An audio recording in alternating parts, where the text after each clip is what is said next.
Malta laħqet ftehim mal-Kummissjoni Ewropea permezz ta' dialogu sinċiru fi spiritu ta' kooperazzjoni. Is-Segretarju Parlamentari għall-Ġustizzja Owen Bonnici sar dan meta tkellem ma' One News dwar l-aħħar żviluppi fir-rigward tal-programm ta' ċittadinanza b'investiment. Spjega f'aktar dettall dwar fiex jikkonsisti l-ftehim milħuq. Min-naħa tagħna inkludejna obbligu ta' residenza għal 12-il xahar qabel ma wieħed jottieni ċ-ċittadinanza, min-naħa tal-Kummissjoni Ewropea irrikonoxxiet li huwa fil-kompitu tagħna li fejn jidħol il-capping nażlu aħna niddeċidu aħna fuq l-ammont ta' ċittadinanzi li noħorġu permezz tal-proċess. One News staqsax nifhmu bih il-kunċett ta' residenza. Residenza kif qal tajjeb ħafna l-Prim Ministru l-bieraħ ma tfissirx li tagħmel 365 ġurnata f'Malta, però laqqas tfisser li ma tagħmilx ġurnata f'Malta.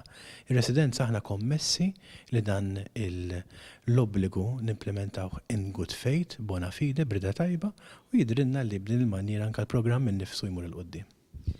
Is-Segretarju Parlamentari stqar li issa xejjen kull dubju dwar il-programm Malti. Wara l-istqarrija politika li għamel il-Gvern Malti u l-Kummissjoni Ewropea l-bieraħ fejn ċar illi min jottieni ċittadinanza ħajkollu full citizenship rights, edha miktuba bl-isset fuq l-abjad, illum allura kien hemm dubju li ma kienx hemm, illum ċertament hemm. Kulħadd magħhom istrieħ li dan huwa programm b'saħħtu, programm kompetittiv u programm li ħajġib flus li ħajintużaw għal benefiċċju tal-poplu Malti wawġi kollu.